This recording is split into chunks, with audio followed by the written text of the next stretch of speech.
Ini yang aku penasaran banget nih dari hanya sipil. Kalau harus memilih Dari apa sipil?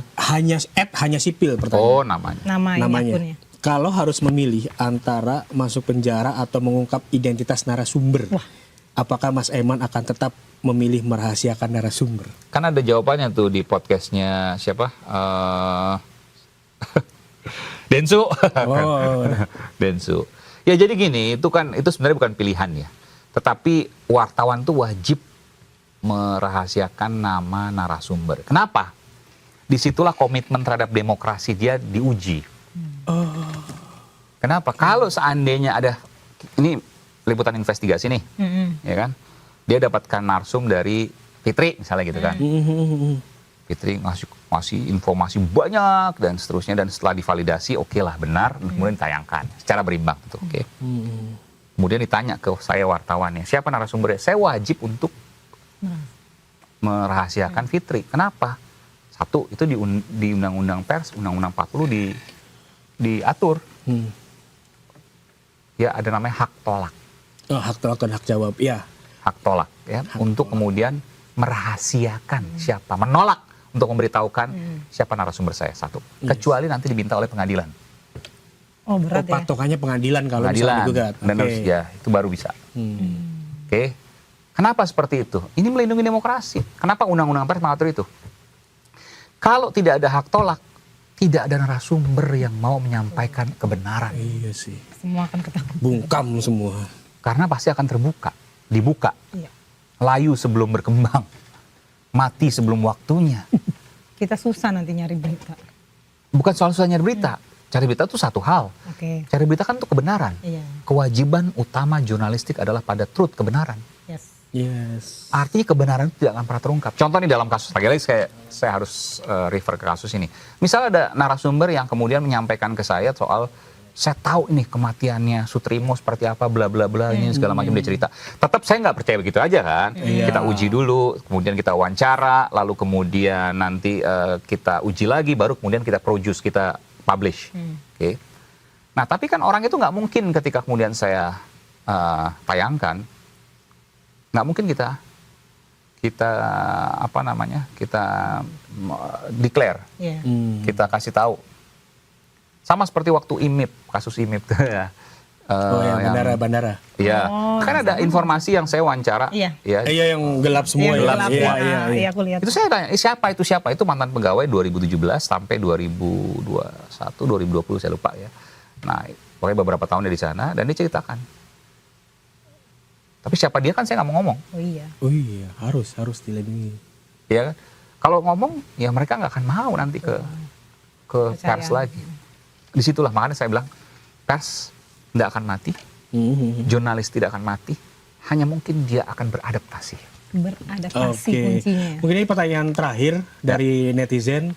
Sorry ya, jadi cuma 3 pertanyaan. Iya, sebagai closing statement aja, tapi ada yang menarik Habis juga Farid nih. sama Fitri banyak tanya sih. Iya, jangan tegang hostnya, relax ya. Makasih Bang ya, Bang Ahmad Rasu makasih. Tawa aja. Mbak tegang lah. Enggak lah ya. Terus kan ini ketawa. terakhir mungkin ya dari @kakak Perdana, Mas Eman, apakah Mas setuju kalau Rakyat Bersuara disebut sebagai program talkshow nomor 1 saat ini? Wah, menurut Mas Eman, program apa yang paling setara atau menjadi tandingan? Wah itu jangan saya nilai. Iya, jangan lah. Tapi begini, tapi orang bilang bahwa program itu apa namanya hanya menampilkan keributan, hanya loh. iya. Karena kenapa? Yang viral itu yang hanya ribut. Padahal 4 jam, 5 jam itu Iya. yang ribut itu cuma katakanlah 1 menit. Tapi 1 menit itu yang viral. Itu yang viral mana-mana. Kan nggak fair juga Iya penilaiannya. sih. Nah kenapa bisa misalnya, bukan ribut ya, karena nggak selalu. Kenapa misalnya bisa ada perdebatan sangat keras lah gitu. Nah, betul. Karena pendapat yang kemudian disampaikan oleh dua pihak ini ya memang berseberangan. Saling bertolak belakang bahkan. Ya, gimana kok bisa berseberangan ya, itu pinter tim Rakyat Bersuara gitu kan. Bahwa ada pendapat yang berseberangan, iya. Dan itulah kemudian yang dikontestasikan, isu itu yang dikontestasikan. Dikontes, apa namanya? Dilombakan. Ya kan? Untuk kemudian dicari kebenarannya. Jadi perdebatan itu penting untuk 3 hal. Perdebatan, jangan sampai brutal tapi ya, saya juga nggak mau. Tapi bahwa ketika ada keras, dengan powerful, ya itu nggak terhindarkan. Jangan dilarang, tapi kalau sampai fisik nggak boleh sama sekali. Kita harus berdebat dengan cara civilized, beradab. Oke. Tiga manfaat debat, bahkan dilombakan kan banyak di anak SMA, bahkan anak Lomba SMP ya. debat. 1, menguji gagasan. Oke. 2, mencari kebenaran. 3, menyalahkan akal publik.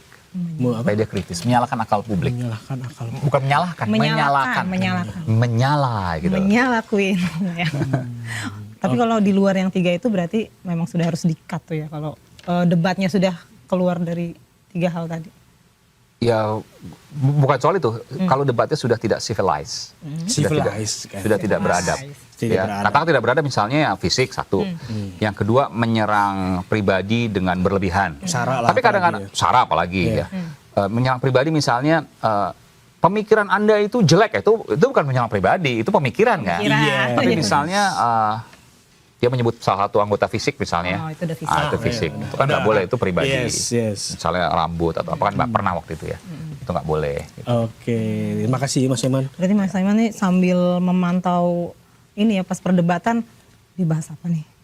Jadi di tengah ketegangan itu Mas Aiman memantau Jadi kalau nggak boleh debatannya udah ngeblank. kemana. Iya, Itu kuncinya. kita boleh ngeliat tuh ngeblank. Mas Eman tuh udah ancang-ancang injak rem tuh. Ya, Kita jadi selalu lihat lebih ke situ. ekspresinya Mas Aiman, wah bentar lagi nih. Tapi kalau narsum sampai diusir dari maksudnya dari perdebatan itu artinya itu udah pilihan Fatal. terakhir. Saya nggak pernah mau sebenarnya, tetapi yang saya jaga adalah publik. Bukan saya pribadi, tapi yang saya jaga publik. Siap. Karena saya bertanggung jawab pada publik ya dari sisi contoh. Saya nggak mau juga yang kami cari itu adalah bagaimana tadi menguji gagasan, mencari kebenaran dan menyalahkan akal publik. Tapi juga jangan sampai tujuan tadi merusak tatanan dan nilai yang kita anut selama ini terkait dengan keadaban. Oke. Yes, setuju. Aduh, terima kasih nih Mas Aiman buat insight-nya. Seru banget Ini sekaligus jadi kayak kuliah kita nih. Tapi nggak kerasa loh ya. Kita Iya, belajar nggak juga nih sama-sama sebenarnya. Ada narsum ke 1000 sekian nih yang ngomong nggak perasa ya. Mantap. Yang begitu. Luar biasa. Top. Top. Terima kasih banget loh Mas Terima kasih Mas Aiman. Aiman buat waktunya. Dan oke Seners, dari Mas Aiman kita banyak belajar bahwa menjadi jurnalis itu bukan cuma soal berani bertanya ya Mas Aiman ya, tapi juga berani mendengar, berpikir kritis dan tetap berdiri pada fakta di lapangan. Saksikan terus Oke Zone The Daily Buzz dari hari Senin sampai Jumat jam 4 sore. Gue Fitri. Gua Hafid. Dan Aiman Wicaksono. Salam. sampai jumpa. Thank you Mas Aiman. Gak sempet baca? Dengerin aja, klik icon text to speech di okezone.com.